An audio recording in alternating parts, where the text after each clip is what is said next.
Yes, imuna na me wu ya bowa. Ye ba we. E ba ni ka wu ge ai tota na na leru. A leru na. Ode, oda wa mero nya mo wi. A ti ati mala dia ni a. Do ame ni ya sese. E mebe bana obi pe aboku no gbodu maya bi. Obi ada de ha mote. Obi na yu tete no gwe sama. Obi na weti fun abe na go me. E mebe bana obi pe aboku no gbodu maya bi. Obi ada de ha mote. Obi na yu tete no gwe sama. Obi na weti fun abe na go me no ra wa wi. No ko no ra yen no e chen no sa okere aki. Ya de ba Nicholas do gbagbe. Opo ni ya kin aja yu fian we ni bi afsari ele ko ba slow. Ni adopon wa ni again ati. A se bi ki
what the October no do ame. Let me clap over there.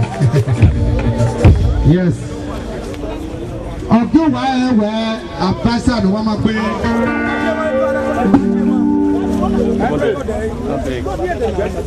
Ọdún where a pastor no wama pe a temba concert of Benin. International music, no. So entertainment. Gbogbo wa di are na ekana dori pastor yo. Kemana Kanian at Western Boys High School. Before na Jane no sa ana irate Jane.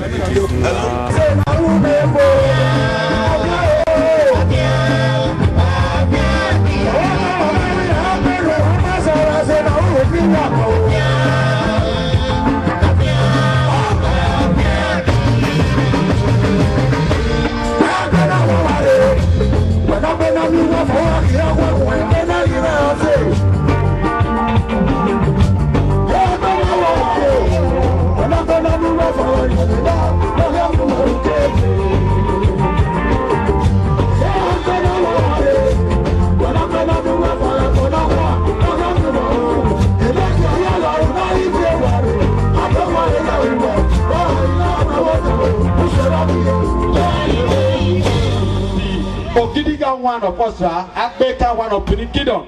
Now one person I go, one female to one man. Oh, it big well. Fana, Baba do where no you go badama. Na make na the way your group. Ayo your Baba Eric Eroma say Chief Executive Radio Music Production. Get Baba with you. Baba Remesi, Emobole. When I win now, why look for Wesley Asoro. Yes, Chief Executive Wesley Hotel Agambari. Very close to Tamat. One hotel. Yes, look for Wesley. Look for Wesley. Look for Ipahosa as Pretty Press Ope Sasa. Yes, Monday, aka Efenosuwa, Chief Executive Mikonos Hotel. Baba Yeruko, Baba Wesley. Praise the Lord. I want to start with in the name of the Father of the Holy Spirit, because I'm a Catholic man. All Catholics know what we are doing. In the name of the Father, of the Son, of the Holy Spirit. Our Father, who art in heaven, hallowed be. You are holy. You are holy. You are holy. Thank you, Jesus.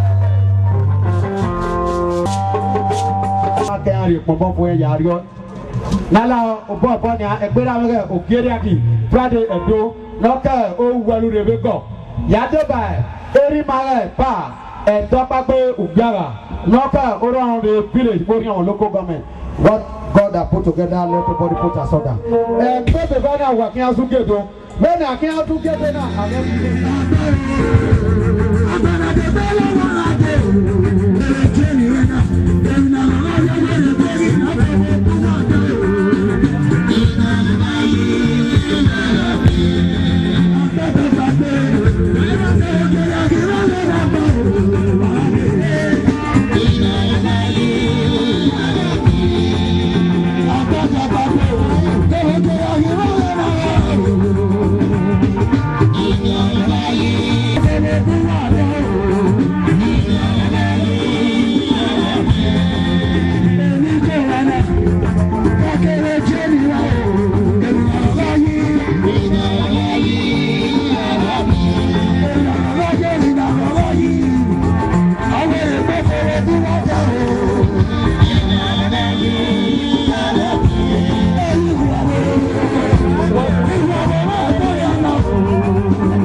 Ona wasa